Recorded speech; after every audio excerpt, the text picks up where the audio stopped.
Hi mga ka-Pilipino! Welcome sa Kwentong Pilipino. Isang manigong bagong taon po sa bawat pamilyang Pilipino. Muli, ako'y nagpapasalamat sa patuloy ninyong pagtangkilik sa Kwentong Pilipino. Sana ang nagdaang 2025 ay nagbigay sa atin ng isang magagandang alaala at aral ng buhay upang bauri natin sa taong 2026. Dito sa Kwentong Pilipino, dalangin ko po ang patuloy na pag-usad ng ating mga buhay at paniniwalang ang bawat kwentong Pilipino ay magbibigay sa atin ng panibagong mukha ng buhay. Bago ang mga bagong pahina ng Kwentong Pilipino sa taong 2026, nais ko pong imbitahan kayo na balikan natin ang ilan sa mga linyang tumatak mula sa mga taong nagbahagi ng kanilang mga kwentong Pilipino sa nagdaang taon.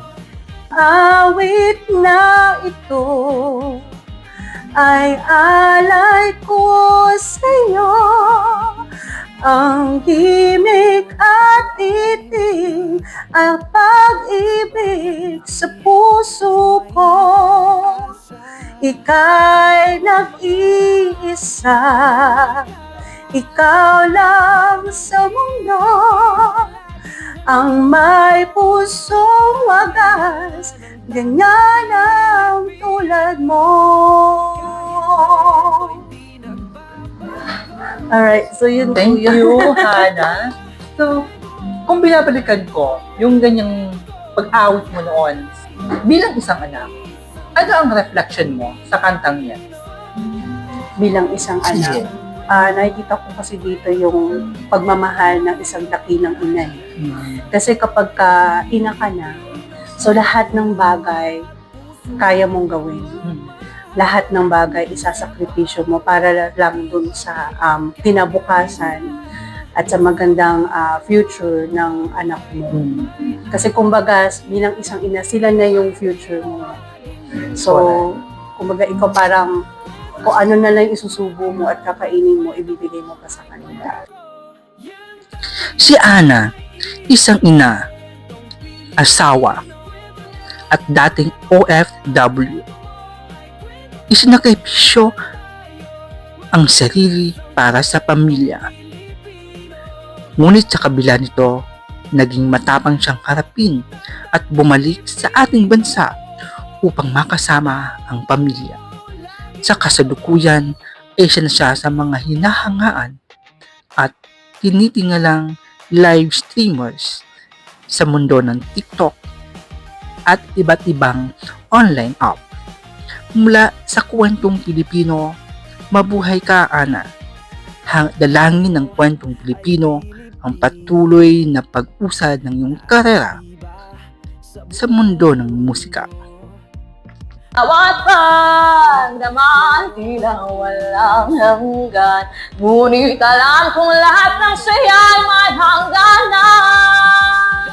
Suko na sa pag-ibig na dati kay tamis, sa mga alaala ng iyong mga halik. Hindi na masaya, lugo na sa iyong piling. Suko na dahil wala na tayong mararating. Ayan po. Ganda. Thank you. Papapahindan. Okay. Dahil wala ka pang masyadong malalim na karanasan sa pag-ibig, sa tingin mo, sino ang pwedeng magpasuko sa iyo sa buhay? Wala po. Dalaman Kasi, sa buhay po mismo, hindi lang po sa pag-ibig, wala. Kasi, lagi akong naniniwala na kasama ko ang Panginoon sa lahat ng bagay. Mavi, isang babae, isang anak, na patuloy na lumalaban sa buhay para sa pamilya. Ngunit hindi pa rin nakakalimutan ang isinisigaw ng kanyang puso, ang pag-awit. Mula sa Kwentong Pilipino, maraming salamat sa pagiging bahagi nito at dalangin ko ang tagumpay na hinahanap mo sa mundo ng musika. Na parang walang nangyari, na may pagkukulang doon sa habang bata ka, habang lumalaki ka. Kali ito tahasang tanong, nung bata ka ba, alam mo na sa sarili mo na may kakaiba kayo? As lesbian. Yeah. Actually, opo, nung bata pa po ako. Kasi, yung lola ko is, laging, pag kung ano, nagpapabila ako ng yoyo, ng yung baril-barilan, tapos text.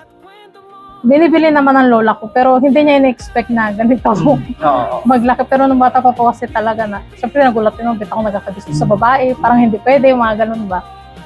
Tapos, yun, nagulat na ako ng paglaki na, uy, ganito na pala ako, ganun.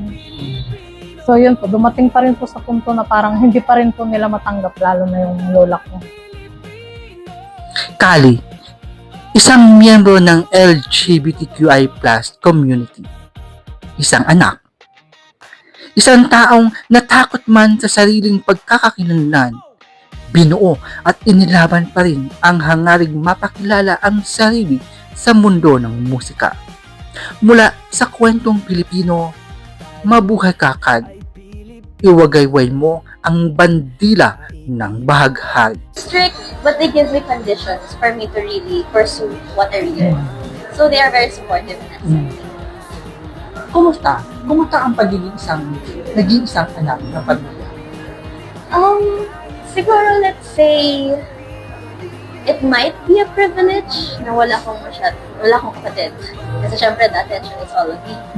Pero, in a way, sometimes, actually, sinasabi ko rin sa parents ko na, gusto ko ng kapatid. Kasi, syempre, kailangan ko mag-usap, gusto ko mag-usap. Pero, as I grow up, na-realize ko na I can treat my friends, or even my parents, as my best friends. Right? So, hindi ko na kailangan ng kapatid para ma-realize na may nagmamahal or may makakarelate ako sa isang tao. Si Kathleen, nag-iisang anak, biyaya ng pamilya, namuhay sa isang maayos at magandang pamilya, nagkaroon ng isang matayog na edukasyon.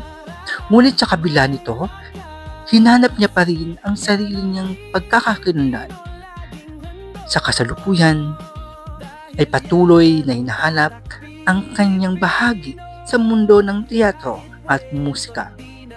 Mula sa kwentong Pilipino, mabuhay ka at sana patuloy mong mahanap ang kaligayahan ng iyong puso.